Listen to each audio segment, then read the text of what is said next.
everybody? It's your Thursday, Friday, Monday guy. TGIF, right? Yeah, well, thank God for everything. But so it's Friday, and I guess y'all are ready for the weekend. My wife has to remind me that it's Friday. I'm retired, so all I do is read the Bible most of the time and listen to World Outreach Church on TV, or do gardening or whatever. But so days of the week aren't as important to me as they used to be. But anyway, so today we're going to do Ecclesiastes chapter 8. So one of the things that we like about Ecclesiastes is that it's short. The other thing, I just joke around, we love God's word, all of it, it's important. But King Solomon, I kind of got the idea after the first chapter that everything's useless without God. And but chapter 8 is kind of interesting. So one of the verses, I have a Warriors Bible, so I'm going to read you a little piece out of that too. That'll be part of our discussion. But chapter 8, verse 2, I say, keep the king's commandment for the sake of your oath to God. Do not be, and then 3, do not be hasty to go from his presence. Do not take your stand for an evil thing, for he does whatever pleases him. Anyways, so it was kind of interesting because it talks about where the king has power and that kind of thing, but to keep the commandments, and we know, or keep the commandments of the king, and we know that we discussed prior to this that we're supposed to obey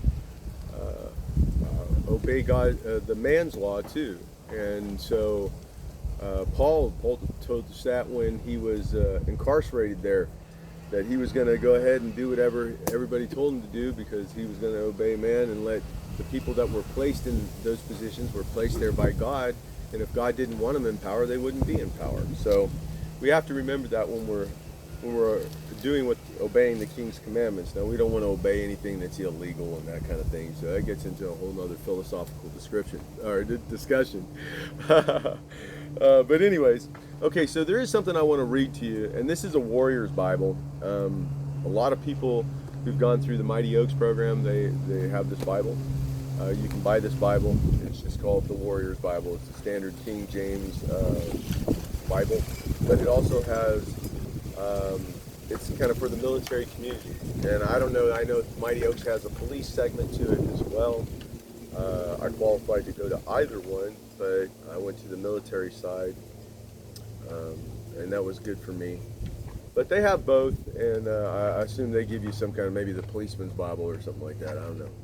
But I wanted to read this portion out of it because it's kind of germane to, if you are a law enforcement officer and you enforce the law, or if you are a Marine or airman, sailor, soldier. So, discouraging evil, and it talks about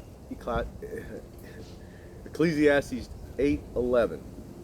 So, because of the sentence against an evil work is not executed speedily, therefore the heart of the sons of men is fully set in them to do evil. So, the purpose of the Uniform Code of Military Justice is to establish and maintain good order and discipline, right? So we know that. It institutes boundaries on behavior and sets appropriate punishments for infractions, right? So does the law. That's what it's there for. So the law and the Uniform Code of Military Justice was compiled by individuals. They knew what the writer of Ecclesiastes knew. They knew what King Solomon knew, that delayed justice leads to a cynical attitude about authority, and it encourages a license to do wrong. So swift judgment oftentimes can be reckless. We know that, so we want to take our time when we do investigations and that kind of thing. But when approached with a godly attitude, it focuses on rehabilitation and rebuilding, right?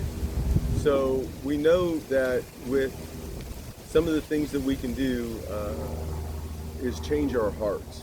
And one of the things Ecclesiastes does is it seeks to change our hearts by revealing the cost of consequences of harmful decisions. The cost and consequences of harmful decisions. Things that affect other people. And so then it goes back to what I'm always saying, and I didn't say it first, all right? But I'd say it almost every single time, if not every time. Maybe once or twice I was cut off, but love God with all your heart and love your neighbor as yourself, right?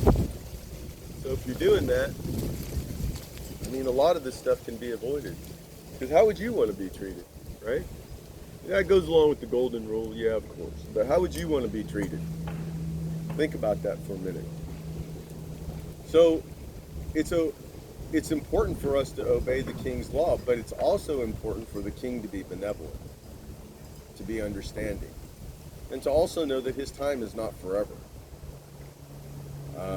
As we know about Daniel's third king, well, let's see, what was it? Many tekel of parcel. That's what we know about Daniel's third king. So nobody reigns forever. Just love God with all your heart and love your neighbor as yourself, and you'll be okay. That's it. Go about your business. Do what you're supposed to be doing. Tell people about Jesus. All right. Have a great day, everybody. Enjoy your weekend. See you on Monday.